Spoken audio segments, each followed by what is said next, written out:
circle and it's all good as long as that snake ain't biting you. Yeah. You feel what I'm saying? So from an energetic standpoint, you have to correct yourself because you are allowing this energy around you. Right.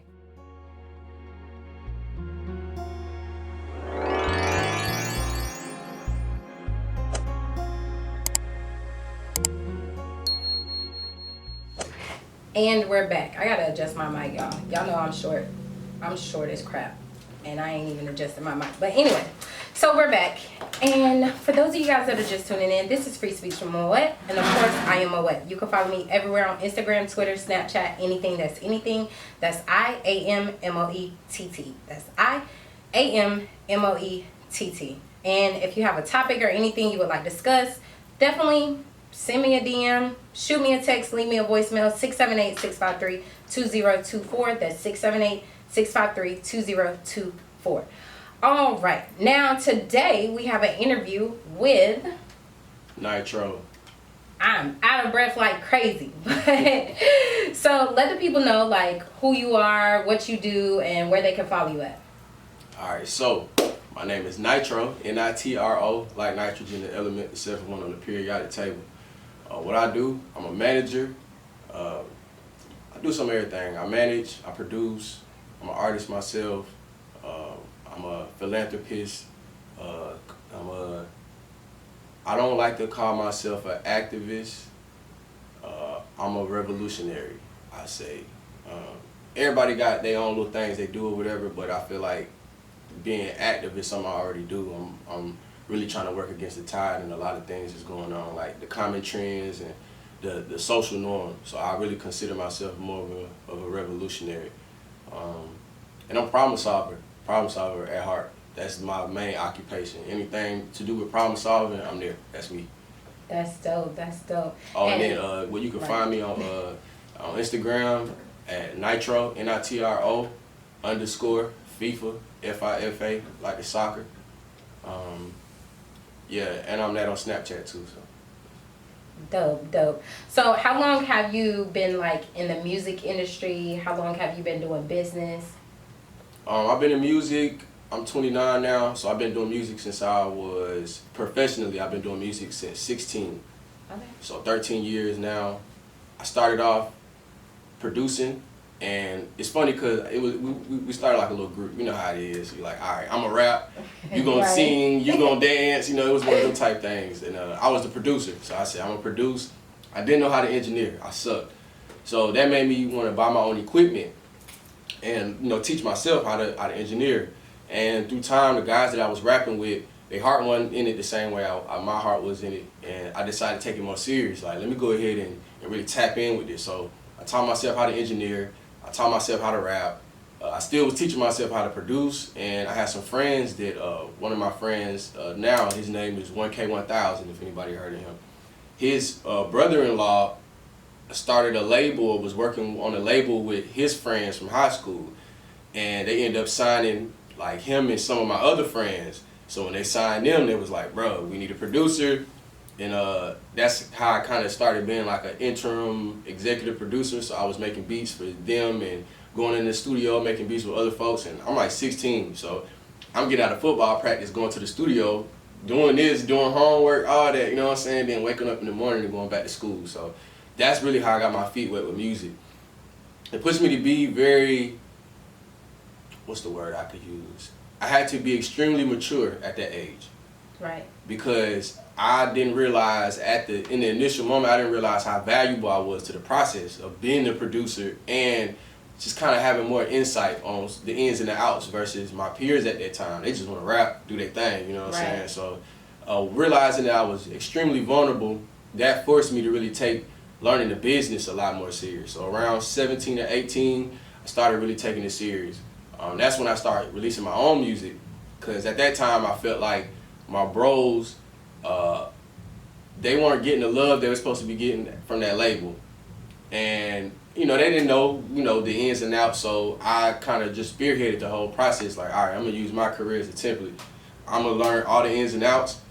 And then I started rapping some more with, some guys that I knew at that time, and we started getting offered record deals. started getting songs on the radio. And at that point, I started realizing like people was a little too eager to work with us and we didn't know nothing. It just seemed like the fact that we were vulnerable and extremely ignorant, it just made them more willing. Like they start licking their chops like, yeah, we got a fresh one. Thanks. So around 18 or 19, I started really taking the business side of things serious. So I started promoting parties because I was already, throwing parties. We was doing house parties and all that. It was lit. So I'm like, man, look, we can't fit everybody in an apartment. You know what I'm saying? So let me go ahead and take this to the next level. And that also taught me marketing and sales. The ability to be able to have a product and figure out the pros and cons of your product and to sell that to somebody. And also to know who wants your product, like who do and don't want to come to this type of party, who does and does not party. It started giving me the insight, and I had to really learn how to pick apart the different elements of what I was doing. So around like 18 or 19, that's when I really I could say really was serious. I was playing college football. I picked my career over college football just because I felt like when you're playing sports, and people who play sports will definitely understand this, no matter how hard you go, your destiny, your fate is always in someone else's hands. Whether it's the coach, the general manager, the dean of the school, the owner of the team, like whatever the case may be, you're one decision away from being flushed down the toilet. Right. And I felt like with being able to be an entrepreneur, do my music, create my own businesses, I feel like I can have that power in my hands. You know what I'm saying? And I wanted to be a template because I didn't have no template really close to me. Like, hey, let me see how bruh did this, and or let me see how she did this, and I can take them bits and pieces. I created a gumbo of the same resources we all had. Watching T.I., 50 Cent, and all these other people on TV that you don't know personally. Right. But you understand that their story kind of becomes a template, and you start to learn the elements of it. So I ended up leaving playing college football, came back to Atlanta.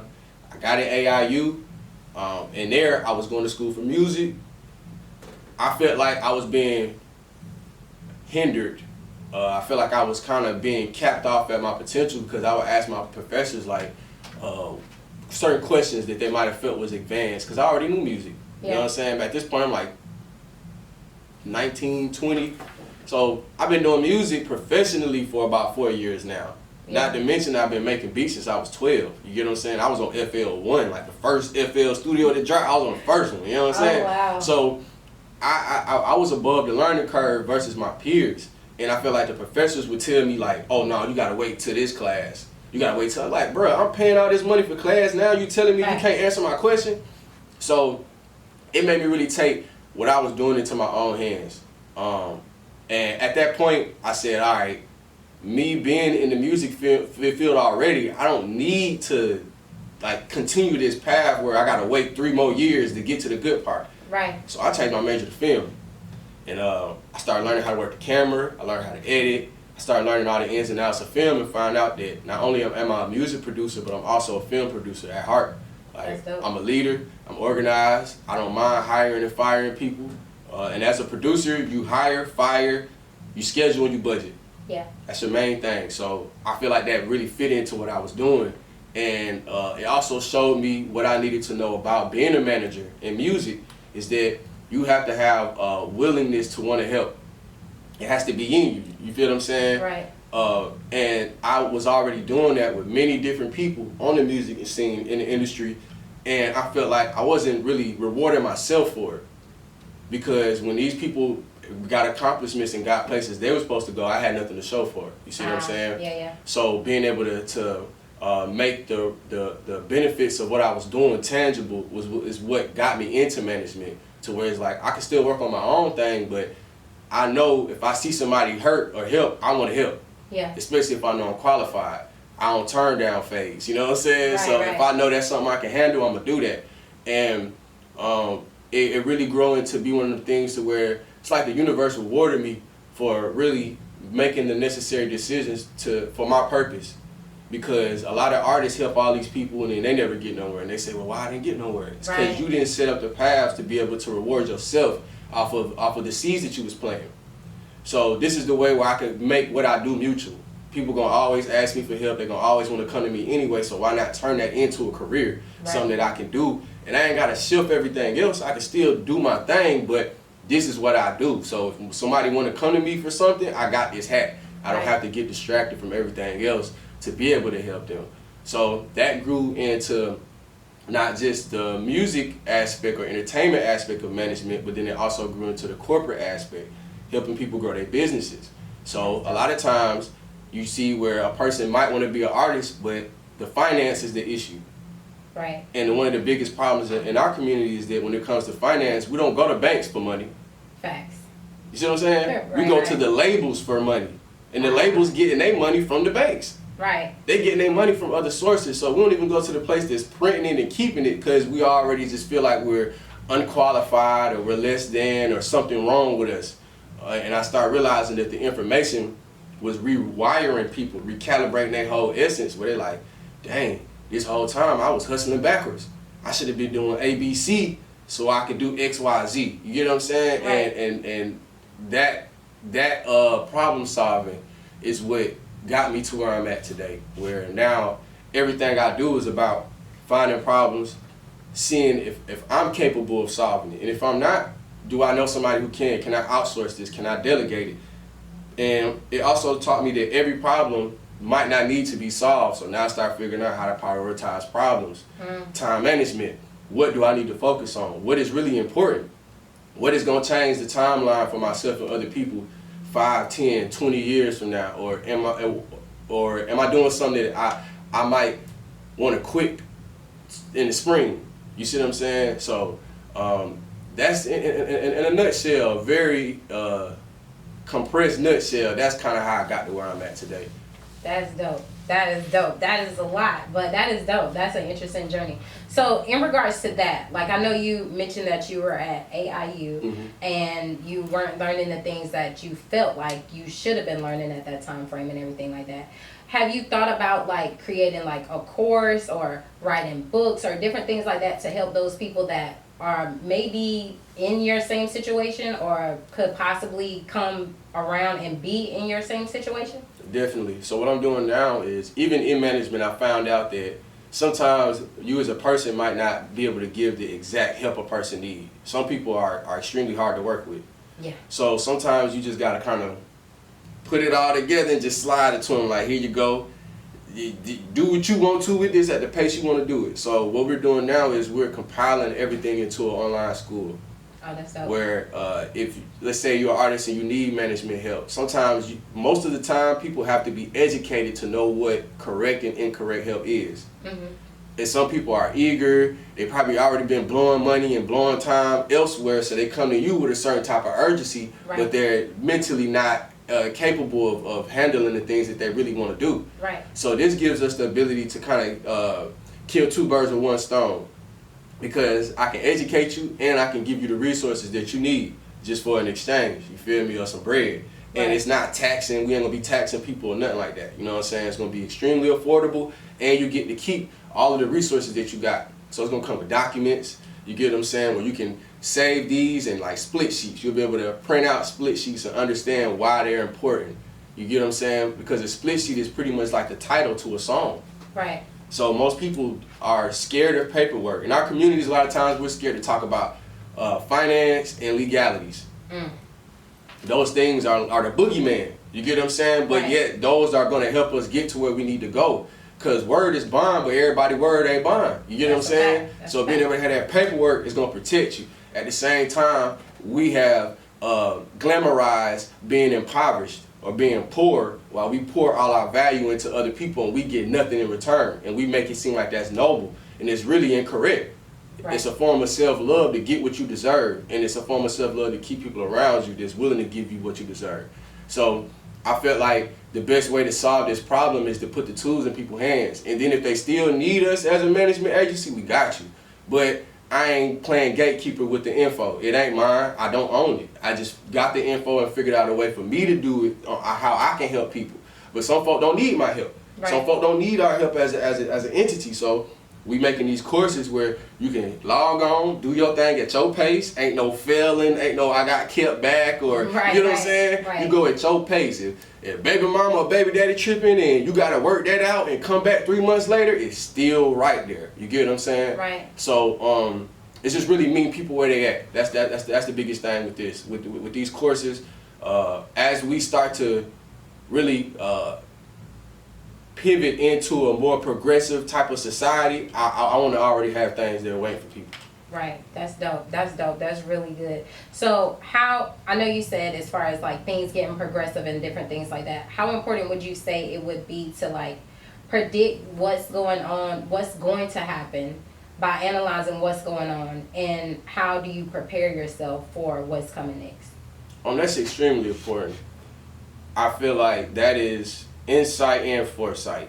And an analogy I would use is like driving and using all your tools, using your mirrors to see what's behind you, using your eyeballs to see what's ahead of you, even using the GPS to see where traffic may be.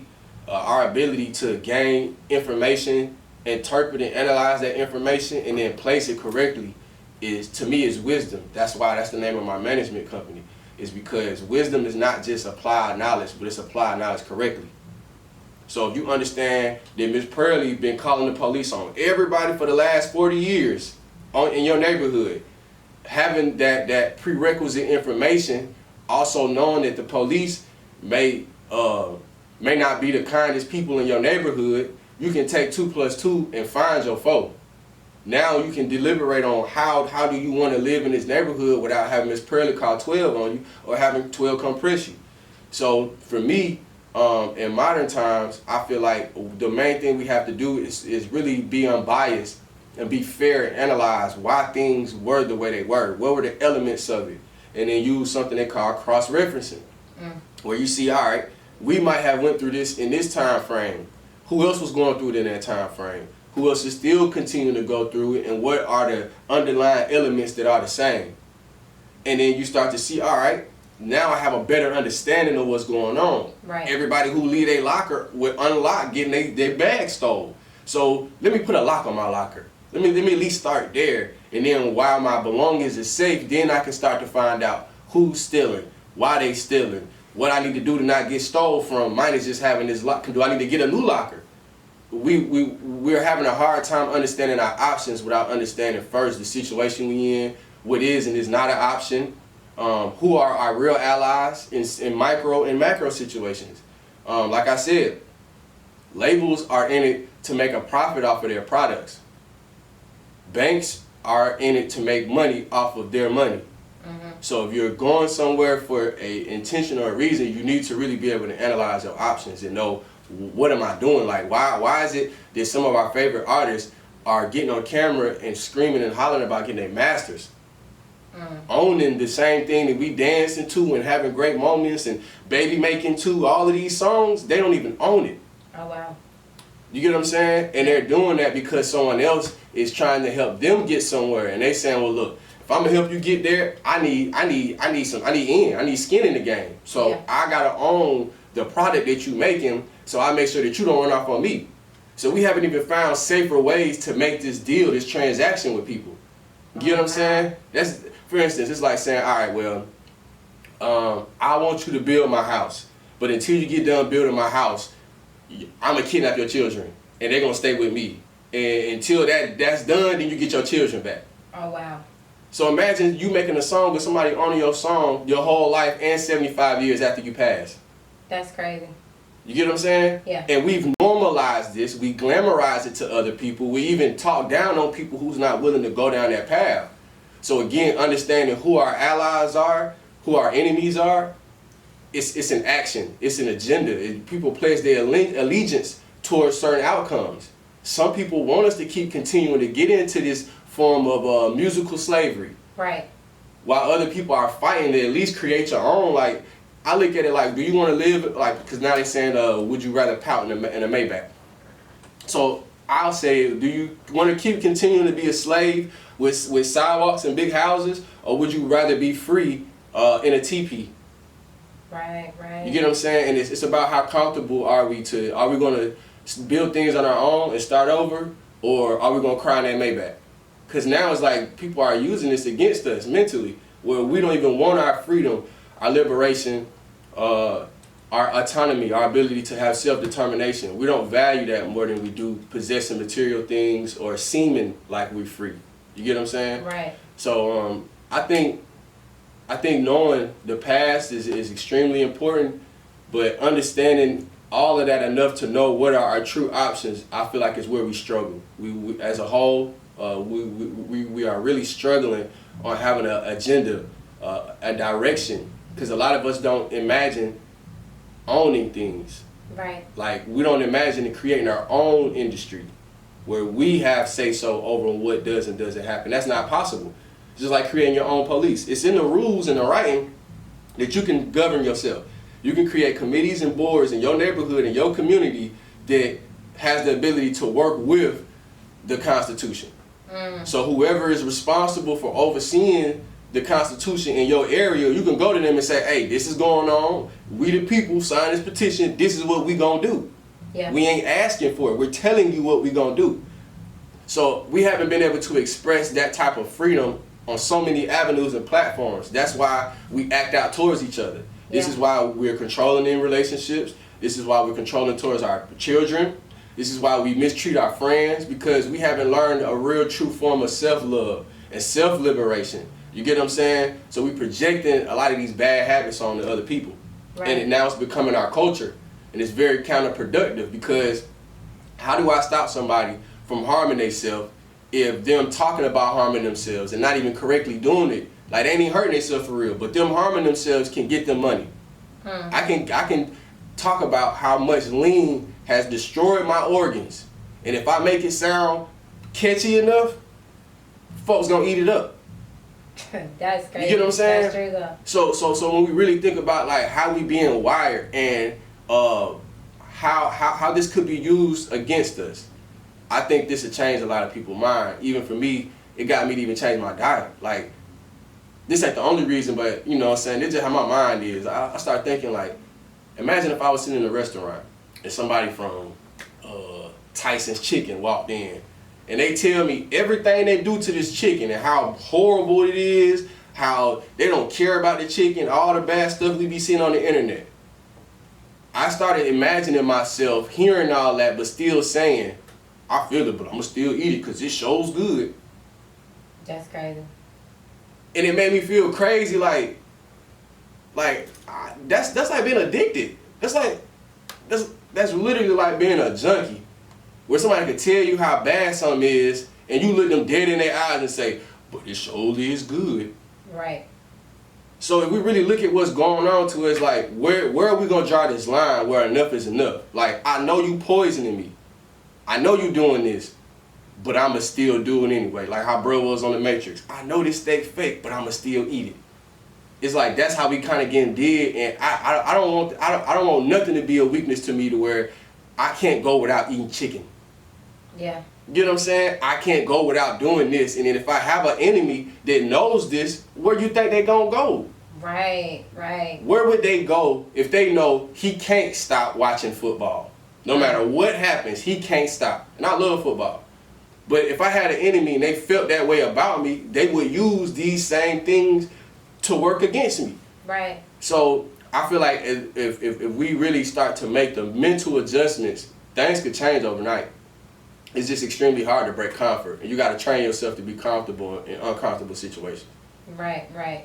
And as far as that, like, starting to train yourself, for those people that are like interested in starting that journey or starting that process, what would you say to them, or how would you tell them to like start out?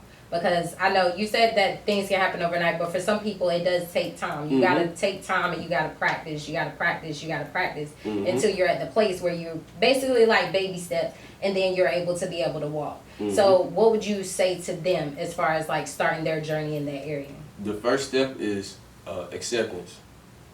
Like they say when you go to alcohol therapy, you know what I'm saying? They say, hi, my name is Nitro. I'm an alcoholic. I drink every day, all day, every night, you know what I'm saying? You have to admit these things about yourself. You have to really analyze the truth about what it is that you are strong at and are weak at. And why are you that way? And don't blame things beyond yourself. Was it when you were 6 years old and somebody whooped you and you ate chicken and it made you feel better, and now chicken has become your safe spot? You get what I'm saying? Yeah. Or was it somebody that you loved that cooked chicken a certain way for you or brought you chicken, and the smell of chicken creates a form of nostalgia. You have to be this real with yourself in order to really correct it. You get what I'm saying? Yeah. So a lot of the good and bad things about ourselves, the first step is definitely acceptance. The next step I feel like would be to rewire our brains to understand what discipline really is. We think discipline is like military, like strict, stiff, you can't smile, but discipline is really just sticking to the plan.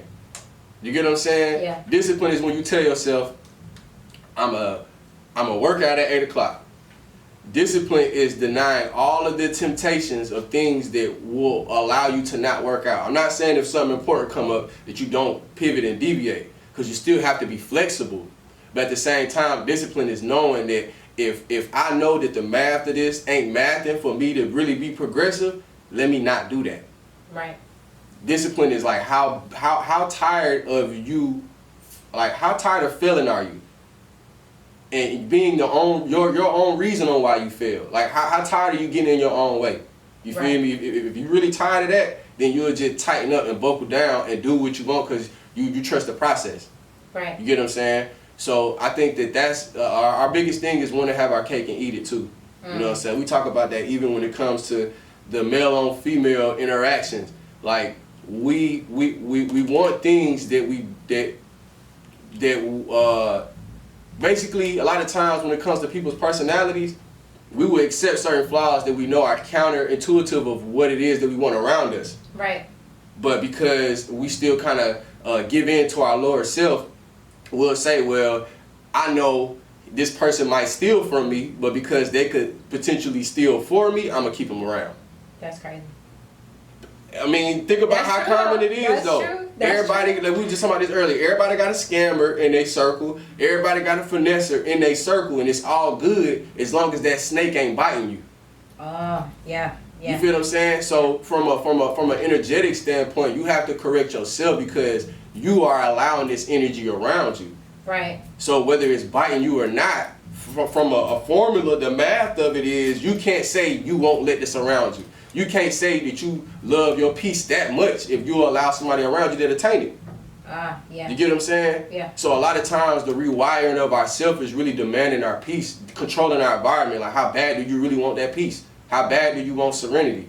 You get what I'm saying? Will you have nobody around? Or will you be around people and stay quiet because you know speaking can threaten that?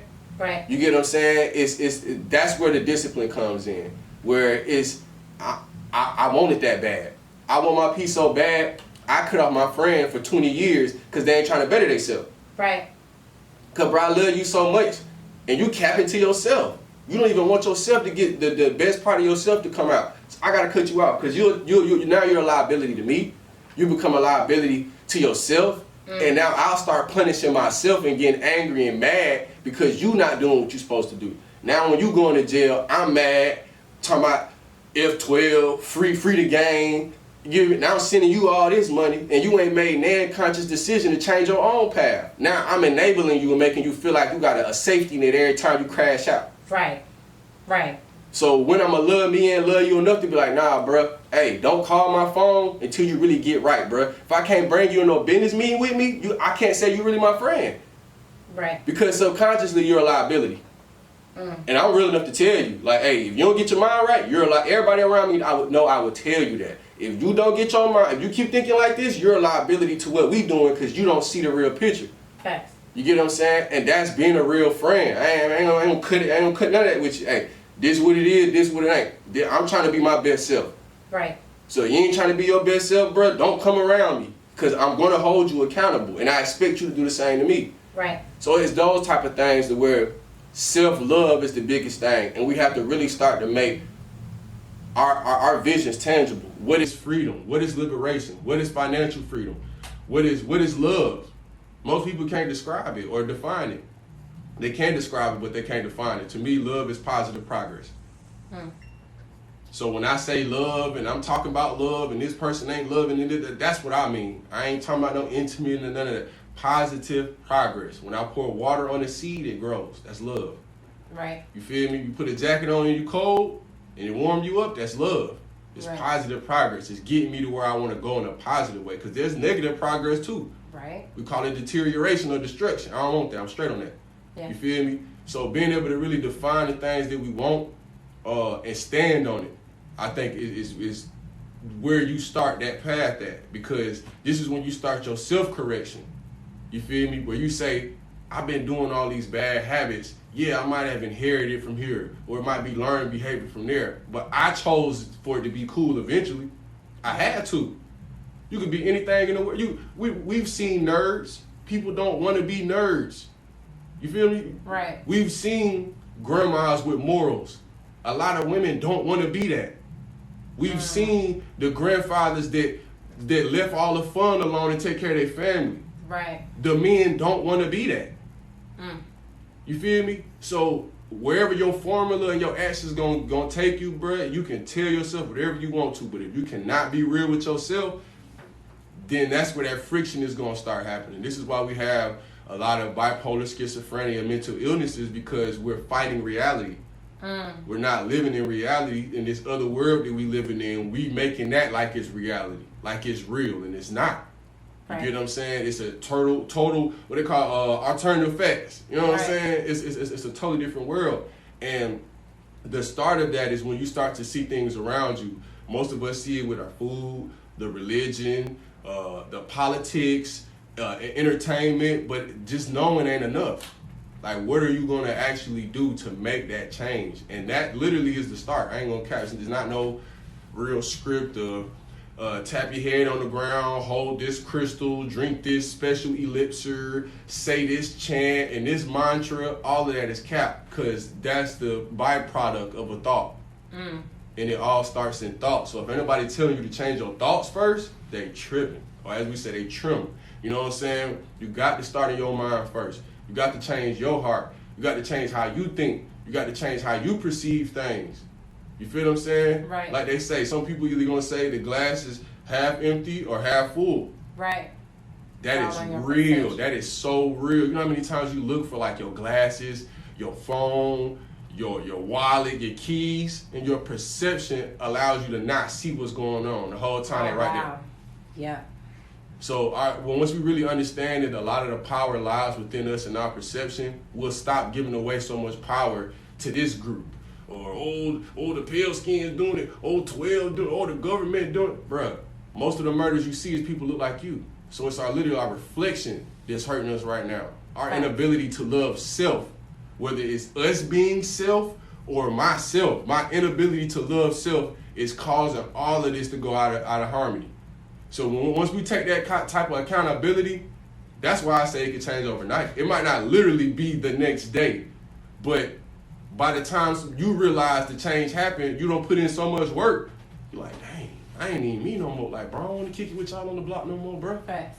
I ain't trying to pop no perks and like, nah, son, we ain't going out there to run it up and make him pay for our nails. We straight. Because if he pay for my nails, he going to feel like I owe him something now. I'm good on that. I don't even want that.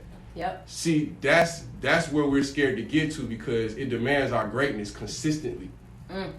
You feel me? You could drop 50 points one time, bro. Can you do it every game?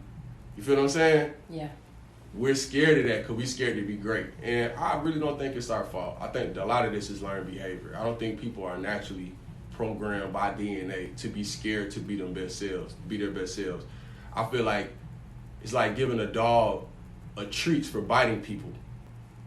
Once you feed the worst in somebody and give it rewards, they'll naturally start acting that way. So we just gotta be counter that. Like, you having this platform gives people that don't want to submerge into other things, it gives them the choice. And as long as they choose right, everything else will fall in line. You know what I'm saying? So I feel like that's our responsibility. That's what got me, like I said, got me doing what I want to do. Like, I'm gonna help. Ain't nobody gonna stop me from helping just because you lame or you unloyal or you have a honesty issue. That's not gonna stop me from being real. Right. I'm gonna just go be real over here around the folk who gonna appreciate it. Right. And we gonna get where we need to go. And it's gonna seem like nobody else in the world exists. So we can't be scared that, like, we not by ourselves. That's I think the biggest thing. You feel me? Like we all feel by ourselves, but we're not. We're really not, and we gotta stop echoing that, because the people who's stealing from us, who's manipulating us, the narcissists, they know they not by themselves. It's a lot of them. They run in packs. Why is it that the real ones? Why do we tell ourselves we gotta be broke in order to really be rich in spirit? Or why do we have to be by ourselves in order to be around peace? We just have to start attracting like-minded people and being serious about it and stop giving energy to people who don't deserve it. That's a fact. That's a fact. I completely agree with that. So after all of that being said, you have an event that's coming up on Friday. Talk a little bit about that. Yes, sir. So I got an event coming up, or we have an event coming up called Wisdom and Family. And it's really a brainchild of mine, but I think it's the perfect timing for my team. When we launched our agency in 2019, it was literally right before COVID. So we didn't know it was coming, none of that. We didn't have an opportunity to do a launch party.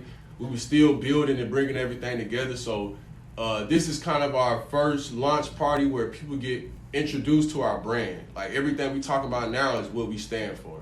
So we're gonna have a business seminar in the beginning. We're gonna be teaching people how to buy yourself out of your job. Buy yourself out of your 9 to 5. Because what people don't realize is that a company that makes about $1 million, 1% of that is about $10,000. All right. Most people don't see that in a month. People might see that within 3 to 4 months. So that means that your company, if they make $100K in a week, they pay 1% of that to you for the next 3 to 4 months. That's crazy. So if they're making $100K in a month per week, basically, that's $400K that they making, and they still only taking that 1% from that 1 week to pay you for the next couple months. And they're scaling your value, and you have no control over it. And when you go in there with your good suit on and your good words and you negotiate for a pay raise, that was already put in the budget anyway, and it still don't go over 1%. So I wanna give people the real cheat code on how to buy yourself out of your job, because if you could do all of the planning and how they set up that whole plantation for you, if you could do that for yourself, your plantation becomes a farm. You get what I'm saying? Right. So I want to empower people like that, and I'm also surrounding them with people who have made that sacrifice, so they know they're not biased. You're by yourself. You're around people who has done the same thing, or people who's willing to do this. So you're not finding yourself where you 1 out of 10 in a room. You get what I'm saying? I want to create an environment where everybody can come and we're peers.